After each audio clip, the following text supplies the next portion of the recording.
mingi na rubrique na biso réalité quinoise. Merci mingi mwasi ya bonzenga pe lokumu tikanga inde na pesa yo mbote pe na kumisi isusu bakambi ya Canal Kin Télévision na ndenge baza kopesa ba mama lokumu na moya ba mama ba biso mama ya bonzenga boya ya mbabiso. Merci na sepeli mingi na pesi yo mbote pe na pesi bana ya Kinshasa nyoso bazali kolanda ngai mbote bisika bizwami na mabota na bango kimia ya nkolo nzambe ezala na bango. Merci. Merci papa na biso Abraham nga namoni kan namoni boursali do bobenga ngoni ni chapeau penda na ba o bateli yo lelo to ba découvrir yo na tranche matinale na biso to ko eba papa Abraham Menayame azanani. Merci mingi. Menayame Lutonado Abraham azali congolais oyo abundelaka mingi ba valeur Congo. Quand on parle de valeur Congo tozomona unité nationale. Yango moni lelo to lati eloko oyo ezali elingi yankoi pona kosenga ete mboka na biso ifo ezala bomoko yango moi to memi kani oyo ezali kolakisa lisusu ke mboka na biso ifo esala musala pe kende liboso to bundela ba valeur. Voilà pourquoi eloko to sala 26 égale 1 eza structure ya bilenge toyokana to sala structure pona ko accompagner actionnaire sur le développement, pour accompagner le chef de l'État et pour cette structure où nous avons lutter contre l'intoxication politique. Et cette structure où nous avons soutenir les valeurs. Et cette structure où nous avons dénoncé. Il y a un peu qui a un combo 26 égale 1. Donc, nous avons un conde Tokolonga, nous avons un conde Mboka Kokende Oboso. Parce que tout le monde est bilingue, belé le lot, on a bazaba marche puis à la parti politique.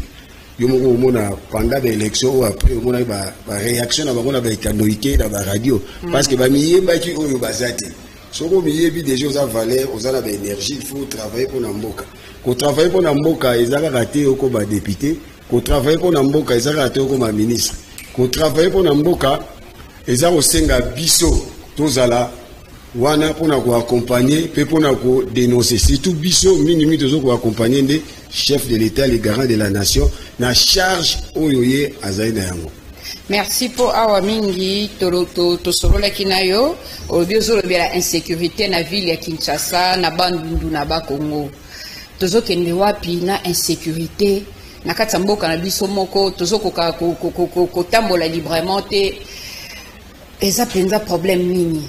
Ah merci mingi insécurité oyo uti kozala awa na ville province ya Kinshasa ma responsabilité est partagée.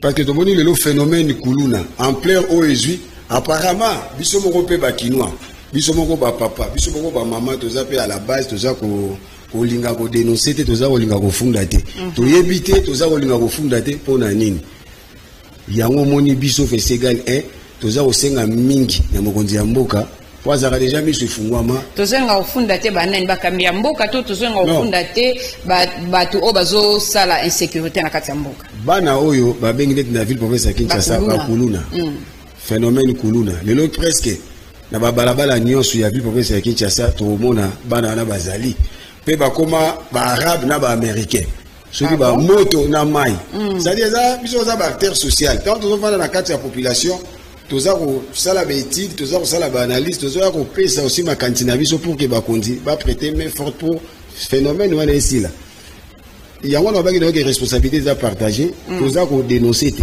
ko funda te mais il faut ko dénoncer 1 2 autorité à l'état il faut aller instaurer par force wa solution zo pesa oui mais autorité à l'état il faut izala yango moni lelo yo bakambi oyo baponi pour que bakamba ba ville ko ya ba Kinshasa oyo faut bazala ba matoyi pona koyoka normalement ba chef du quartier nani ba koma ba commissionnaire ba mapango est-ce que chef du quartier est dans la sécurité mboka est-ce que ba chef du quartier on baza même na ba bureau est-ce que baza ba bureau bazala na ba bureau so teki lupango ndoko la chef du quartier ba chef de riz biso ko ba population ba jeune ya ba parti politique mais dans l'école du parti parce que biso aussi chance ya ovanda na ba homme d'état mingi ba na même père dans on a la carte à parti on a la ligue des jeunes il y a parti d'office on a les sources d'information d'office on a li wala pour la sécurité ya mboka pour ma sécurité ya mboka etali biso nyonso awa ngai na uti ko uta su Congo central awa na uti boma na meka pe ko tambula na cadre toujours ya osala ba activité ya ba association mais so za lelo na kipesi ya Congo central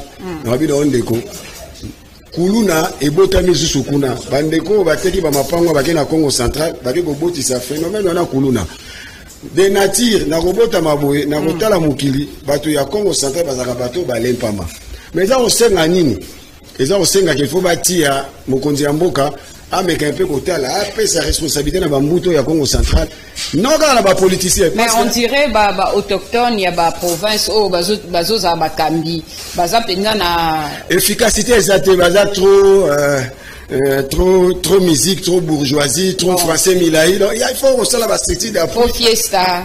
Pour des informations. Soit structure d'appui. Exact. Soit on a une source dans la balabala. Soit on a une source dans le secteur.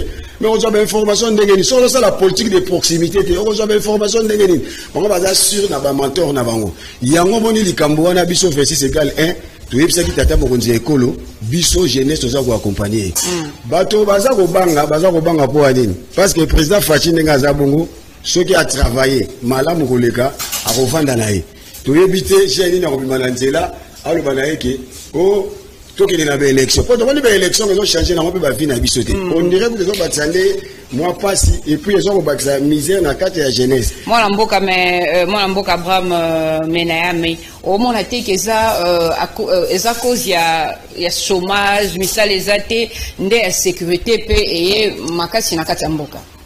Oui, chômage ezali moto aussi ça passe ya bato nyonso ezala kono nzambe tango bongola mokili au paradis mais son sécurité ezate bato bakela misala ba roya pe okela misala te tozala na ba prendre makasi na mboka oyo biso nyonso bana mboka zo senga foto za moto moko sima mokonzi ya mboka po totala mongulu aza ko mobilisation na este totala ba Rwandais ndenge baza ko maltraiter biso kuna maintenant ba insécurité oyo ba mike biso nyonso foto zala la responsabilité pour que to meka pe aussi ça mais solution ezali nini ba député provinciaux de voter ba meka ko voter les biso ba gouverneur oyo ya makasi ba longola molimo ya kanyaka parce que ba gouverneur wala tango ba roya ba soutien ba koma ko soudoyer bango ba koma ko corrompre bango c'est ça ba longola l'esprit ya kanyaka tango ba gouverneur wana bango ba osala musala ba okangama na biso jeunesse osana ba structure ebele na ville province ya Kinshasa lo bale Bilombe ya Kinshasa tosana ba 26 égal 1 ba structure ezaza mwa mingi pona ko accompagner mboka ekende liboso pour que phénomène aussi la ba stratégie ebele aussi sango mais les lagi mingi est-ce que tu occupes sa vie sur l'une des stratégies pour non, si ça commence dans la ville à Kinshasa. L'instauration de l'autorité de l'État par force et Sili. Parce que l'État fait pas de babangaï. Donc, comme alors quoi, on a banikili mususo ibi babomi. Non, kobo makutu te. Nakasi makambo na zolo baza koyo kangai, baza ko comprendre. Il faut pas instaurer autorité à l'État par force. Ça dit la mboka, au moins baza mais la bangi na moi. Avant mais la bangi na moi. Yo mukolo lupango yo pekisa na wote bato bazo lega bazo. Je suis désolé mais webi kena bato ba pesa mibeko, bato baza habilité à ko tia mibeko, à ko pratiquer mibeko. Au moins là ba on peut bazo mais ba diamba na nzela au moins ba policier ba mais la ba diamba na ba kulu na place moko. Lokola dans l'état de droit nous soigner aussi là. Ceux qui biso jeunesse, toujours conscience professionnelle, to kobi na amour à patrie, amour du projet. To mo na gemboka na biso ekokende liboso. Yango ngai na félicité na no choix ya na félicité choix ya bandeko baza na kati ya mangombe ya politique na choix basali pour la ville ya Kinshasa pour na kopona bakambio baza ko tia na ville ya Kinshasa mais batala beno na bandundu le garant de la nation chef de l'état ende mo continue biso za tata mokeli obanga bikela muté biso nyonso za bikela munayo kingandi biso toza là-bas tala no makambo ya bandundu parce que bandundu pe injonction comme on na ville ya Kinshasa tala pe makambo ya Congo central. Parce que le la Congo central est sécurité totale. Nazo kamba ku na Congo central bilo wana ezalaka te. Donc na oti ko tambola na découvrir mwanga mwa mingi malgré etandike zangonga meto mozonga pour que tout mekepe ko loba yango.